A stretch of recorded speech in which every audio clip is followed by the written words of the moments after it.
বিগত ২৭ বছরে ইসলামী ছাত্র শিবির প্রমাণ করেছে জাতির জন্য শিবিরের প্রয়োজন।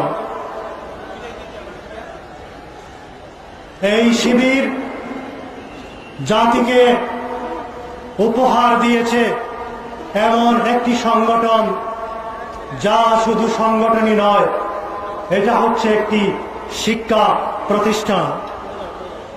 মানুষকে শিক্ষিত করে পরিবার, শিক্ষিত করে শিক্ষা প্রতিষ্ঠান, শিক্ষিত করে সমাজ। আজকে সুশীল সমাজের পক্ষ থেকে সুপ্রিম কোর্টের একজন নগণ্য আইনজীবী হিসাবে জাতির কাছে আমি এটা অত্যন্ত বিনয়ের সাথে বলতে চাই, এই জাতির জন্য ইসলামী ছাত্র শিবির অত্যন্ত প্রয়োজনীয়। দেশের রাজনীতিতে ইসলামী ছাত্র শিবির সরাসরি রাজনীতি না করেও একটি ইতিবাচক ভূমিকা রেখেছে।